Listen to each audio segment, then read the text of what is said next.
Hello, I came to show you now and today Broken Roads from Drop Bear Bytes, and with me to talk about their game, two of the developers, Craig and Tim. Hello, guys. How are you doing today? Hey, how's it going? Very good. G'day. Very good. Sometimes I have to push myself to the limit to have 45 minutes to talk about the game, but with Broken Roads we will not have that question because Broken Roads, it's such a complex and big game that I think we'll 45 minutes will just scratch the surface of it. Well, let's go to the game and start a new save. Cool. Okay, what can you guys tell me about this game?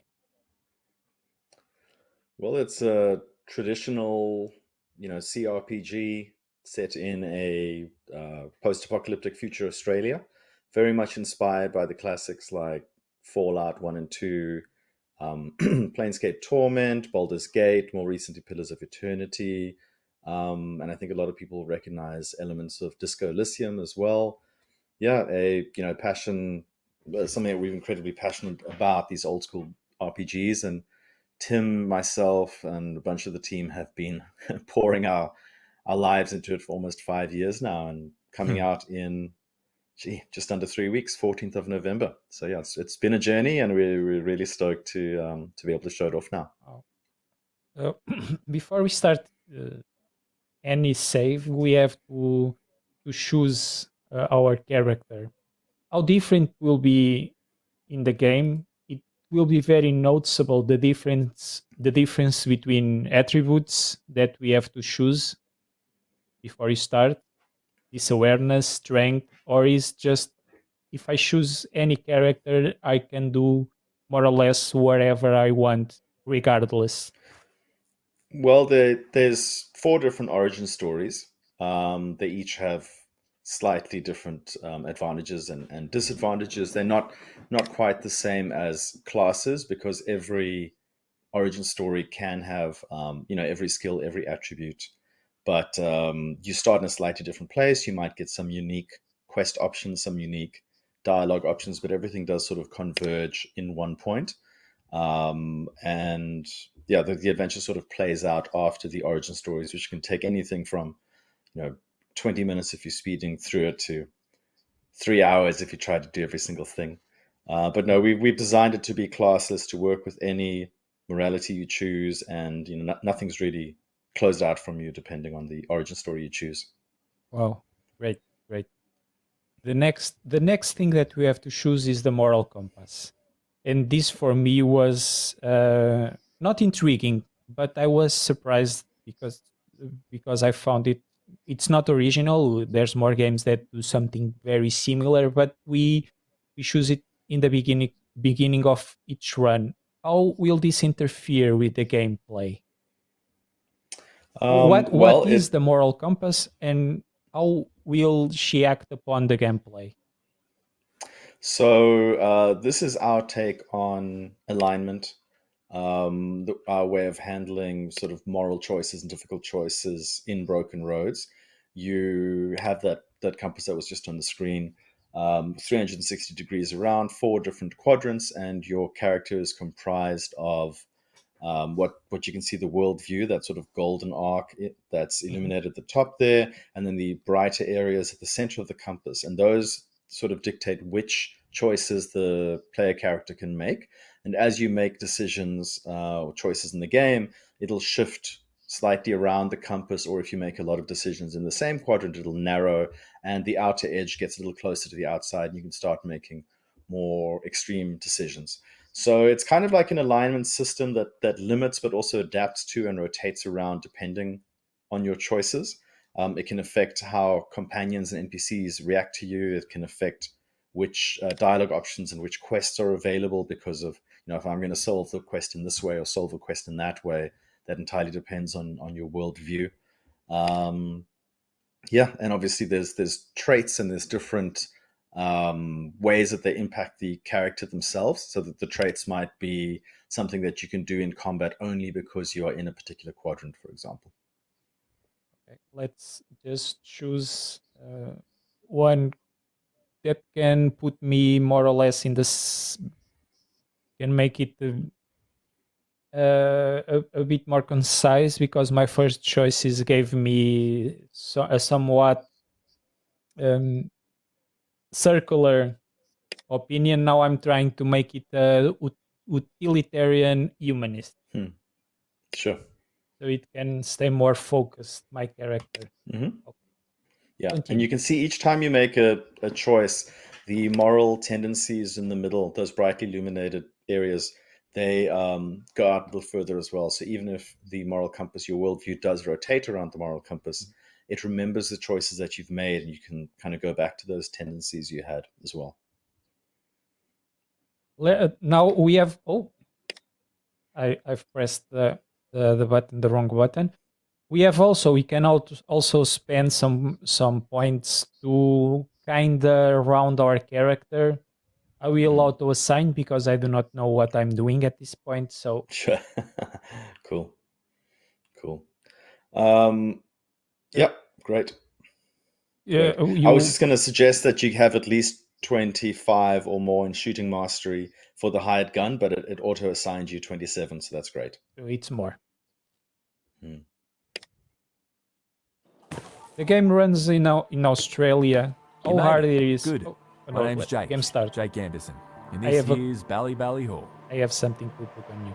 One thing that I noticed immediately was the voiceovers, because many of these indie games do not have any kind of voiceovers, but at least 60% of the dialogues that I met, at least, because I think it's more, it's you gave it a voiceover. How hard it is for us, a indie team, to just do that? I'll let Tim speak to this one. Yeah.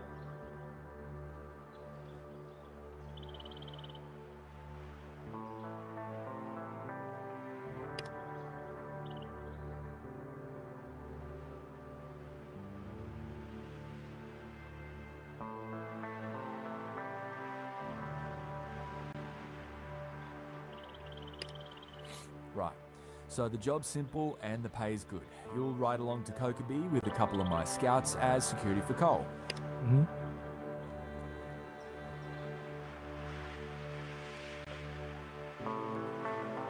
New blood, eh, Jake?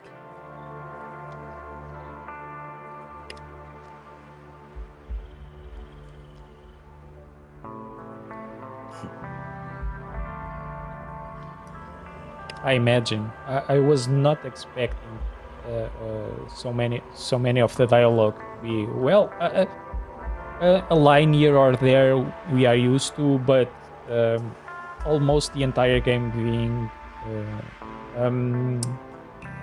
voiced over. Well, it's surprising for me. It's surprising.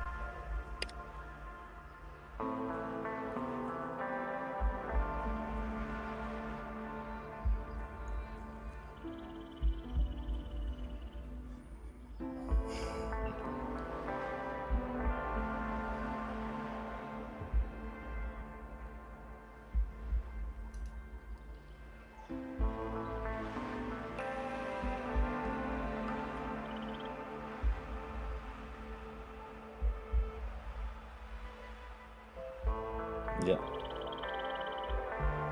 I will talk a bit. I will break the fourth wall and talk to Scrappy. Scrappy, take a look to Tim, because people are saying that he's freezing. If you can do something. Well, for us Portuguese, from my generation, I'm 40 now. The Australian accent is completely tied to Crocodile Dundee. Of course it is. Absolutely.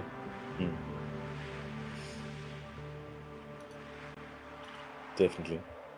Let's go. No, Steve-O, that's not... Well, I was already a full-grown adult at that time, and I never liked the character. But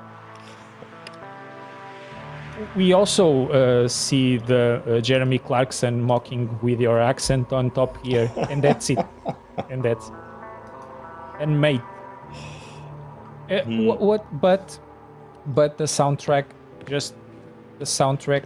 When I saw this music just reminds me about Australia. I do not know if it is because of Borderlands, but every time I listen to a sound like this one, I think it's well characterized, and well, it's kind of a desert. It's how I imagine Australia mostly, even if I know that they have huge cities way bigger than Portugal.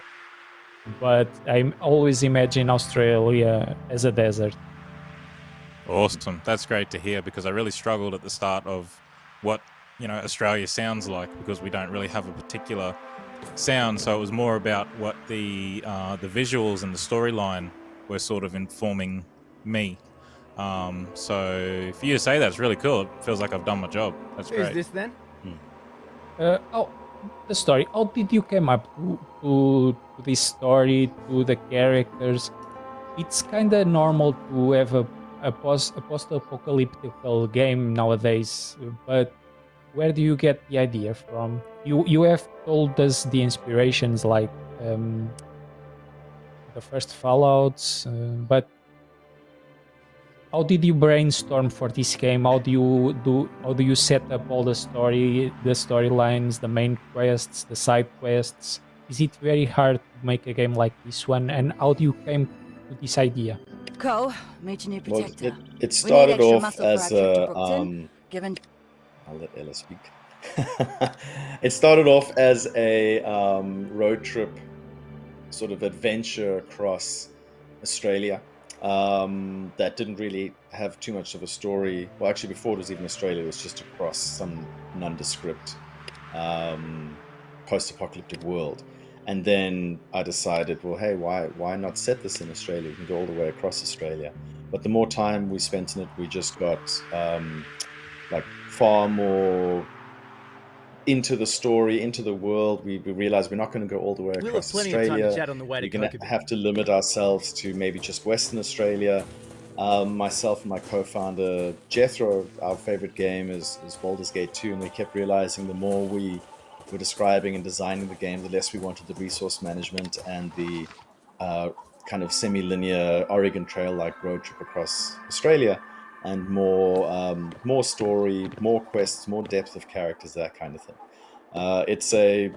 It's quite a beast to put together a Name's Jonesy, mate. long Who are branching you? narrative that has multiple starting points, multiple ways through the game, and multiple endings, and countless variables and so on that you have to keep track of, and different ways that people can find combinations of those variables that we may not have accounted for, even with all the QA. But we've managed to get some really So my advice is experienced this. narrative Time and comes to writing throw down. talents. Don't People pull it. like Colin One of the deros out in McCone, the who bush. worked on the them Fallout or 2, Planescape I made Torment, the mistake of trying to be Torment kind. Tides of Numenera, the Wasteland games, and our narrative director, Leanne Taylor-Giles. She worked on Rainbow Six Siege, Watchdog. She also worked in Torment Tides of Numenera. So, yeah, we've managed to build the team as we've gone along to have some amazing writing talent. Most recently, Annie Mae Parker, she's from Melbourne in Australia. So we just managed to attract the right people, the Australian narrative director and narrative designer, to make sure that it's all authentic, and then the 25, 30-year experience that Colin McComb It's brings not from just this about exact killing, mind you. type of RPG and Just some of the between you and exact me, RPGs fuck that inspired the Broken rustlers Roads. and other assholes. Don't let him fool you. Under that I'm bloodthirsty trying exterior to lurks. reach that point Well, on the dialogue where I heart of a can show killer. you some of But under the that, tactical not a bad RPG guy. stuff. Not And if I he's on was your going side. to ask you a question that Well, you unless already you're a answered. father. This Then you game should has lock up your multiple wife endings. You know me so Well, well, Ellie. More Except work the for you, I livestock guess. thing, no one can More prove fun that. for us, and more replay value.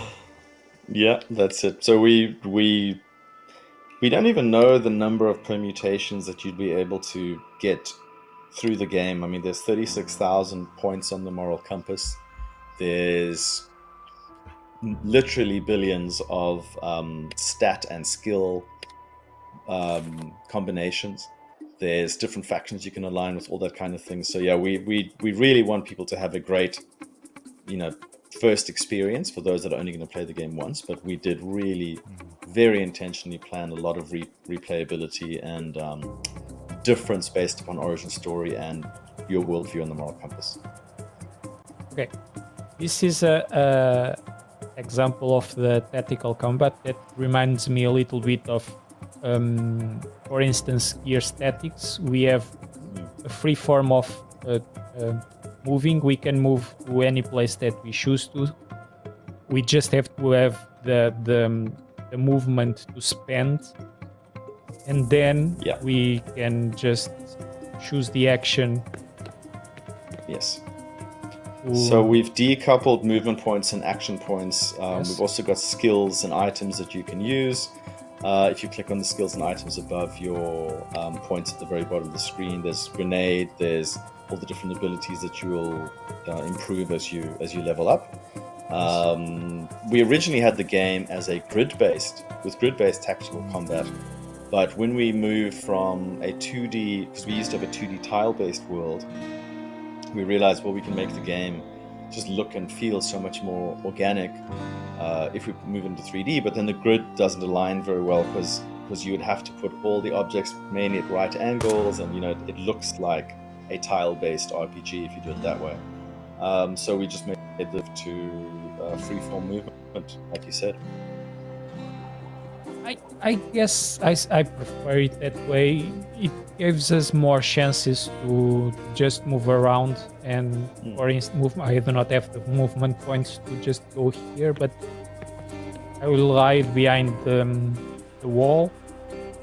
What's that? I have that message saying flank. It's me that flank? Yes. So I believe these mannequins, which go back to about June of this year when we first put the demo live, they still have some of the properties of real opponents. So you can both flank them and them, even though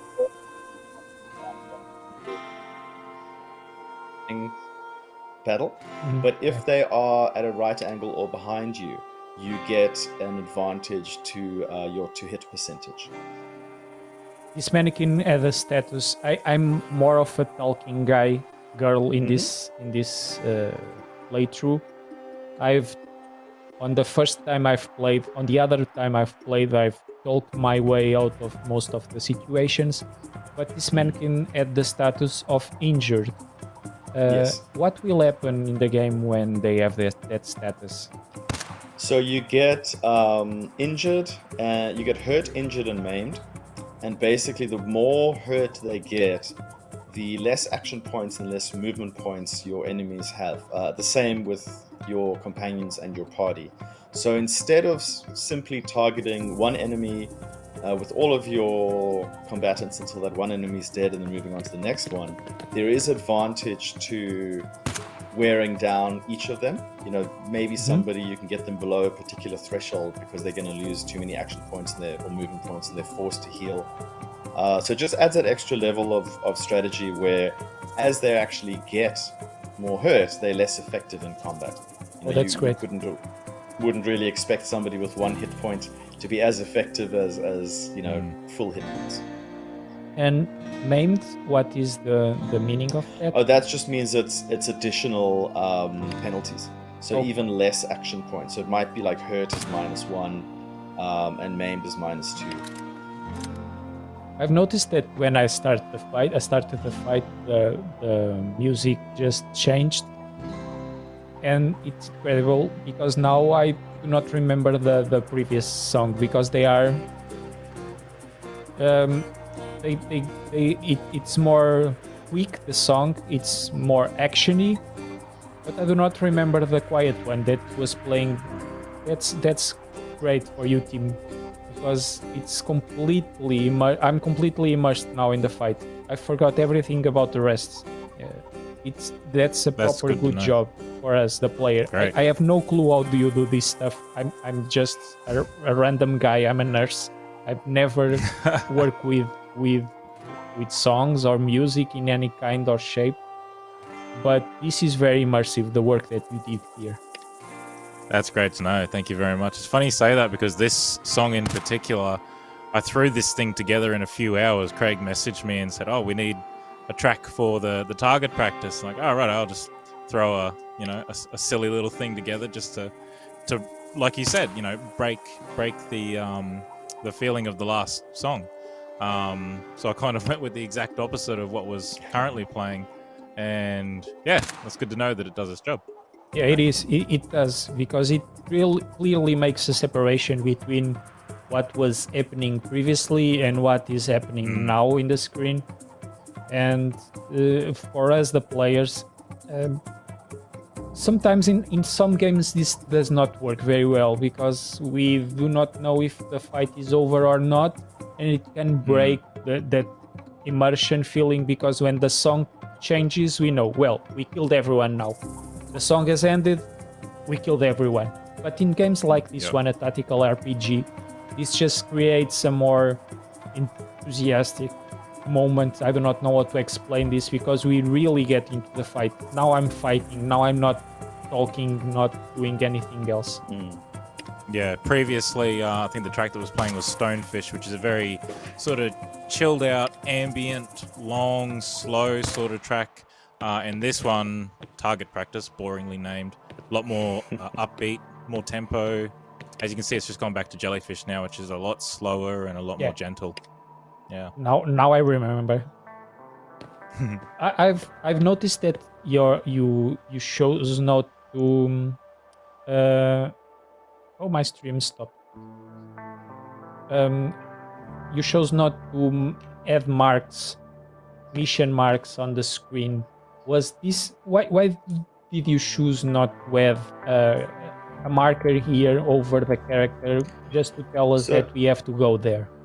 If you hold down Tab on the keyboard, you get the names.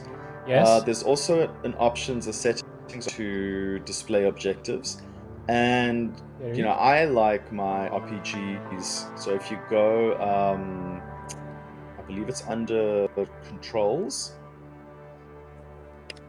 Oh, wait. So something looks like it's missing. I wonder if you should go to scroll down onto gameplay.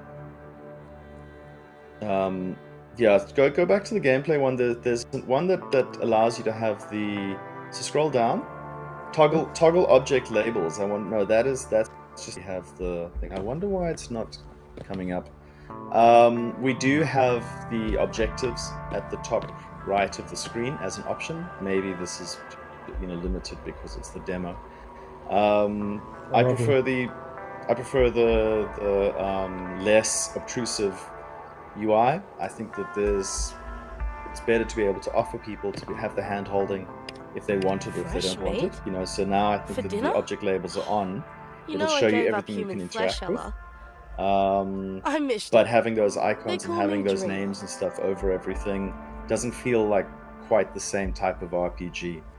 It's a modern quality of life improvement that some players enjoy, but by default, you sort of start the game how the design is intended, and then we do allow you to change up a whole load of options so that it can be as accessible and presentable my as you job like. here, such as it is, if this means anything, the way you build the missions, it's quite easy to move around. I'm sorry, my English is not very good. I've done all the missions without the need to any kind of pointer, because it's not self-explanatory. But it's easy enough for us to understand.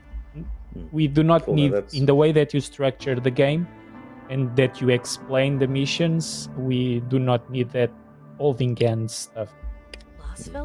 There is still the journal as well. Like if you ever get stuck when you're out of this conversation, you can just hit J on the keyboard or click on the journal icon. If players are a bit deeper in the game and they've got a ton of quests, they might forget which one am I doing or which one do I want to focus on, and then the journal will just give them those reminders. All these characters they always give us a mission. And one of the other things is that you don't always have to do them. So we don't always punish the player if you say flee from combat. You don't always lose the combat. The game will react it'll still continue. You don't lose just because you left. So there's your quest, for example. You still got to go and meet Mad, the woman in the watchtower. It's she's over here, I think. Yeah, exactly. Just closer to the door. There we go. If you don't do what they ask you to do, you can still progress the game. They'll just be a little bit pissed off with you for not having Mad. completed their hide, tasks, but we don't Going to be force coming you to with finish Michigan every made side Kokobe. quest or anything like that. Yeah, on my first playthrough, I just talked over Dreamer and she got mad with me. I don't not yeah, they want, call you out. Yeah. I do not want Dreamer to get mad with me in this playthrough because she's cool. And mad, I do not want mad with me. She may kill me. You won't stay on the good side. I'm afraid of her. And that's. I'll try to go through the dialogues. That's all we're gonna get out of Okay. her. Come on. I will skip Let's the go. missions, I think, so you can go into the. I think the main quest is done, isn't it? Yeah, so you just got to go Yes. talk to Jake again. Yeah. Let's move forward. How hard it is to make a game in Australia? having Do you your have chinwags with support? everyone. Support How you from the finding players, Ella? the government, She's some rough kind around of the edges, entity? but then we all are. It's It's why I easy like to have her to squire make a people game around. there. Anyway, It's easy to what'd you think of the build a place? team and pay them. Look, that stuff's always challenging. I mean, the majority of the cost, 90% of the cost of Anyway, or if you're more done of with making that, the time to game get is Cole the up to talent. Kokobe. It's just paying the salaries. We don't even have a central studio. We all work from home, so those overheads are thankfully not too high. But still, it's high cost of living over here. To counter that, we're very, very lucky to live in Australia and in states that support game development. So there is, where I live in Victoria, there's Vic Screen that gives us, that has given us multiple grants. Creative Victoria that supports our marketing efforts, where Tim and some of the rest of the team live in You're not Queensland. even Screen an hour Queensland away also gives from us Mallee Valley Hall when a you grant spot as a well. makeshift cart on the road. A man So lies there's motionless on the ground. There's definitely worse A places in the sobbing world to be woman making games in terms of cradles government his support. body. So we really can't complain about that side of things. And making games is hard, no matter where you are. It's a combination of creative and technical and tight deadlines, and you're always having to cut things because you want this idea and this idea and this idea, and you have to juggle time, scope, finances, budget, personalities, all of these things that go into this cauldron, and it boils for 5 years, and out of it comes this game that you're looking at now. So it's Mum's having the challenging, worst day of her but life. the support we get, And the kid's not too crush hot either. the Let's hear their amount of stories and talent, try to there's stop so many anything worse from universities happening. and tertiary education establishments here that are graduating really strong potential A young candidates man for the sitting games off the side industry. of the road is So rocking yeah, back it's a and good place forth, to be a game pistol developer for held sure. unheeded in one A hand. word for the narrator. I Neither just he love or his his mum voice. appear to have noticed you. It's very cool. Lost The narrator's in their voice. own personal tragedy. How big is your team again? I think you Unfortunately- have already mentioned it. But how big it is? I was just going to say, on the narrator, unfortunately, you're hearing a man called Jack Charles, Uncle Jack Charles. Things could get dicey. Unfortunately, he passed Hang away back while we check this. about, what was it, about a year ago You got now? it, boss. Just over a year ago, yes. Over a year ago, yeah. Sadly, we didn't get to finish the narrator dialogue with him. So for the full release, we're actually using a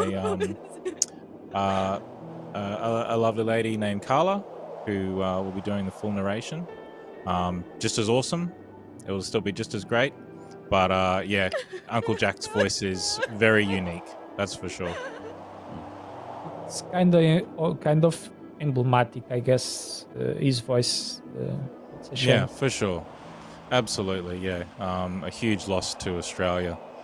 That's for sure. And, we feel it personally, but also to the game, it was such a unique part of it. His voice is just incredible. We get a lot of people that say, oh, wow, I love your narrator's voice. And then we have to explain, well, sadly, other than the demo, that's all we've really got of him. So, yeah. He probably did a lot of work but this is really a shame. It was such a cool voice, and most likely was Absolutely. just a great guy. I do not know. I do not Yeah. know him, No, he but was a- it's always a Amazing shame. story. Yeah, he was a legend in Australia. They had a state funeral here when he passed away. Did some amazing groundbreaking stuff for Indigenous actors on stage and on screen. So no, it was amazing to get to work with him for a while, and we got permission from his family to keep the voiceover that he's done in the demo and in our trailers and stuff like that. So yeah, it was a huge shame, very sad passing, but still an honor, and it was really awesome to have worked with him for a while. Very much so. Yeah. Ashfadel, we are talking about the narrator. He passed away last year. I was talking about the charismatic voice of the narration. That's what we are talking about. And it's really a shame. Well, let's pass through that. This is the first encounter that we have during the game, and we have several ways to approach it. We can just ignore it. We can go guns blazing. Or we can try to not solve it. It's auto-resolve the situation, but we can make it worse if we play this badly, I guess. So I do Definitely. not remember how I solved this in the previous game, and now I'm not reading the dialogues properly because I want to show you more. But this guy died the first time I Stay played back. this. I've got a gun.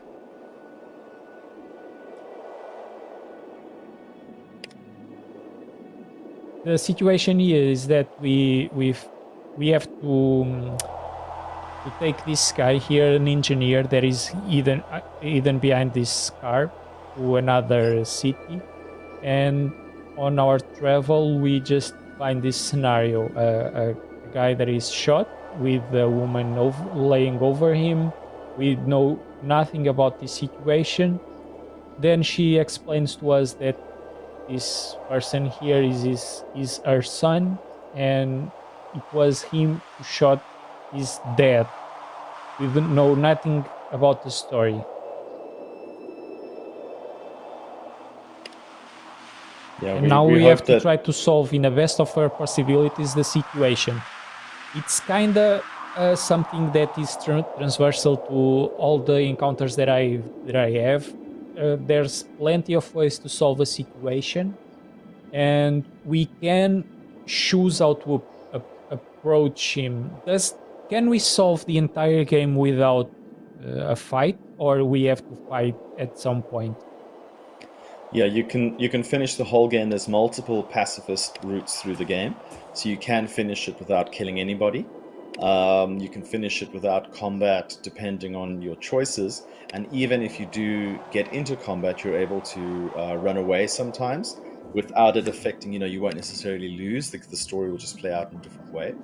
But we'd always planned, as originally it was going to be an Easter egg, in the same way that you could finish the first Fallout game without killing anyone. There's always going to be a pacifist way through the game.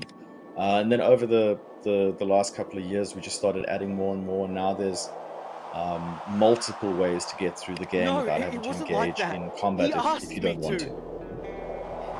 I think it's been one of the most asked questions during development is there a pacifist playthrough? Yeah. A lot of people wanted it. Yeah. I think Disco Elysium really proved that there's a massive audience of players who just want the adventure, they just want the talking, the puzzle solving, the conversations, the character development, not so much the combat. So we've done our best to accommodate for both. I've spent several hours with Planescape, but I think now the standard even for older guys like me is really Disco Elysium, and I can see much of that game here, even in the graphical choices. This game a stream never makes him justice, but this game is very, very, very beautiful. How much did you invest of your time? How important is for you to have such a pretty game like Broken Roads is?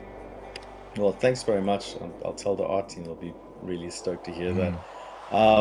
The art has come along to the point that, you know, it's not unrecognizable, but it's so far from where the game was, you know, 4 years ago, 4.5 years ago when we first announced it, where it was, you know, 2D tile based and so on. We've grown the art team considerably.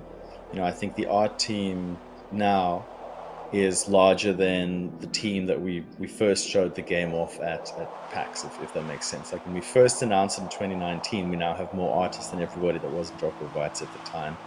They have done a phenomenal job bringing this game and the locations in the world to life. We took a lot of photos. They've used the references very closely. They've matched the colors and everything to what they are in Western Australia. Our VFX artist has done an amazing job on the lighting, and you know, you can see little environmental effects like the dust blowing and the wind and that kind of thing. Cool. Hey, You ready? the more beautiful go. we can have the game, the better, for sure. Yes. It's not this isn't a game that's pushing the envelope of It's graphics, nice but to we meet do want someone it to else be who's willing beautiful. to We always believe that a wanted bullet it to to the head feel won't solve all the world's problems. like you're playing in concept art, you know, like we wanted that big brush stroke, painterly style, as opposed to going for any kind of ultra realism. And I think that they've done an absolutely fantastic job of it. Definitely. Yep. Realism will not suit this game very No. well. Welcome to Would be Kobe my- Way Station. Never my got assumption. cold here. All we need to do is wait for Mick to arrive. No, this is the We've first got the two of city them back that to Brookton. I do Should not be know how arriving any big minute the now. demo is. I Any did not minute, beat on my first run, but this is the first city that we reach. We will have another set of events Oi, Tiny! now to solve. Let's talk to the leader. Yeah, so this is Kokobe Way Station. It's a trading hub.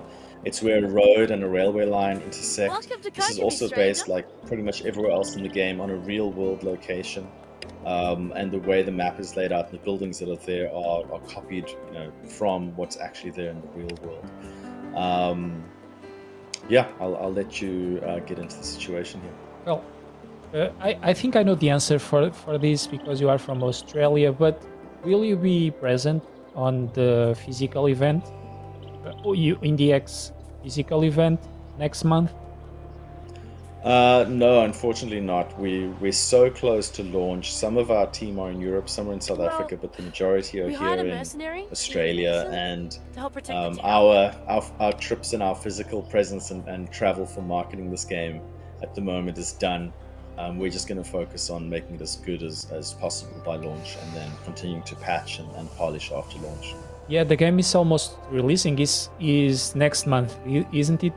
16th Yeah. of November, isn't it? Or somewhere around that? 14th, yeah, 14th. 14th of November on PC and Xbox. The PlayStation version is not far behind. We don't have an exact date on PlayStation just yet. And then Switch I want will you to keep be listening to me. early next year at some Go point. terrorize someone else. The, And stop being such a the fucking Switch crybaby. gang is not in the chat today, but they always ask for a Switch version. It's mandatory on our event. Yeah. How do you think that? We had Go ahead.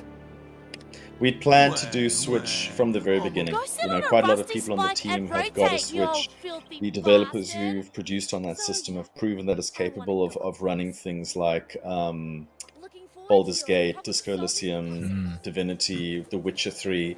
The Switch can absolutely handle Broken Roads. We will have to make a few adjustments like font sizes and so on. Speaking of portable, we're also testing and getting it properly working on the Steam Deck as well. Wow, great. But no, we'd always planned for it to be a multi-console and PC release. So the Switch is, I mean, Tim plays Switch, I play Switch, many of us do. So that was basically from day one. We knew it was going to be on the Switch as well. How important is an event like IndieX for a game like Broken Roads or any other indie game around? Well, these kinds of things are absolutely essential because you'll reach an audience that, there are so many games that come out every month. So many games are announced. You are basically fighting for people's attention, and events like this that showcase a game or invite developers on to talk is really essential. It opens up a new audience. You might have like a geographical, perhaps a lot of people from Europe or Portugal or wherever it is that haven't actually seen Broken Roads before.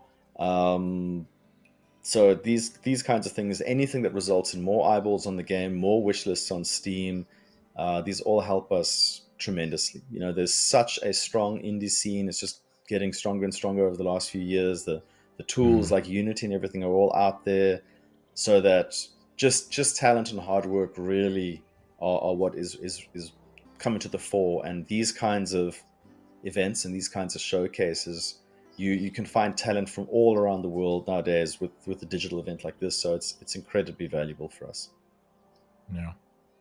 You touched a very important subject there. There are hundreds of games coming out in the same day for every platform.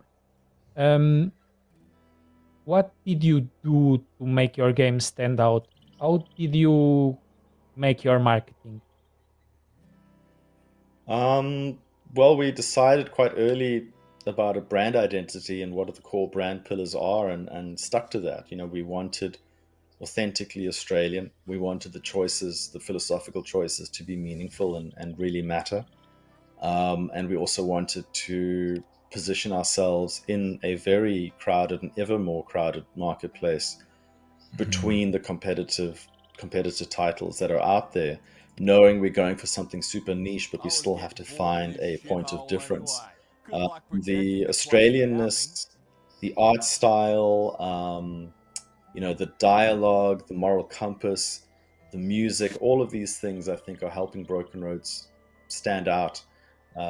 There's so many good games coming out, especially more isometric RPGs, Disco Elysium and Pillars of Eternity and Shadowrun, the Kickstarter resurgence. They all proved, well, there's still an audience for these games. So now you can't just make one and hope for the best. You really have to find your place. And I think that the art, the music, the writing, the Australian setting have done us a lot of favors. Now, it's not the same kind of game, but it's close enough, and Baldur's Gate 3 just raised the bar significantly. It Big will not time. be easy for you guys to be compared with such a game, a Game of the Year contender. And it can be the winner, of course. Well, our time is coming to an end. I leave the spotlight for you two both. Do you want to say anything to the audience? Did I skip something that you want to talk about, to specifically tell to the people watching before Go for it, Tim, we if end? you got anything. Nothing particularly. I just, from an audio perspective, I have actually captured real world audio from some of the places in the game. So when you're in Wave Rock, for example, the audio that you're hearing is the audio from Wave Rock in real life. We took a flight there last year, and we did a road trip, and we basically did a road trip from the end of the game to the start. And at this incredible rock formation, this place called Wave Rock, and took my field recorder there, and as the sun was setting, I just stood there for 5-10 minutes and just recorded the ambient sounds, all the birds, all the wind. So when you're actually standing in Wave Rock, you will hear Wave Rock exactly how it sounds in real life. So I think I'm really excited for people to experience that, especially people that live in these places, because they will recognize those sounds. They will know those birds or the sound of the wind through those particular trees. So yeah, I'm really excited for people to experience that. I was not expecting that level of detail. I'm completely surprised now, astonished. Wow, great information for people watching. Awesome. I've never considered to make that question because I was not expecting. I truly wasn't expecting. Wow. Yeah, I mean, right down to footsteps recorded in the area so that you can hear what it sounds like when you're walking over that exact soil, and whatever Tim has put a lot of time into it. I mean, I think one thing we haven't touched on is there's instruments that Tim made by hand from things that you can find in the post-apocalyptic Australia, outback. So a guitar made from a cigar box, and I mean, Tim, you can tell the story better than me, but what you're hearing is actually stuff you can find in the game as well. Yeah, so I struggled with what is the sound of Australia, but to me the more important thing was what is the sound that a post-apocalyptic musician would have to work with. So I wrote the entire soundtrack from the perspective of someone that lives in a tin shack, has had a bit too much sun, has amassed all these instruments and built some of their own with scrap that they have lying around, or repurposed old instruments. So the entire soundtrack is basically based off of the perspective of someone that's sort of making do with what they've got. Yeah. And if you look in some scenes, you really pay attention, you can see the artists have modeled Tim's handmade instruments. So you can find them in the world, that they're like an Easter egg, but that's actually Tim's thing replicated within the game as well. And then if you click on them, you will hear them. Wow. Well, such a level of detail. Well, I should have let you lead this conversation from the beginning, because you have so many stories to tell folks about. But our time unfortunately ended. It was a pleasure for me to have you both here. Your game is fantastic. I can wish you the best of luck with him. To the guys that are, to everyone that is watching in the stream, just wishlist this game if you liked it. It's impressive. I love this kind of games, and I have tons of fun playing the demo. I'm anxious to the full release, and well, it's for me. It's all. I have nothing more to say. See you next time, guys. Bye. Thank you very much. Thank you. Cheers. See ya. Bye.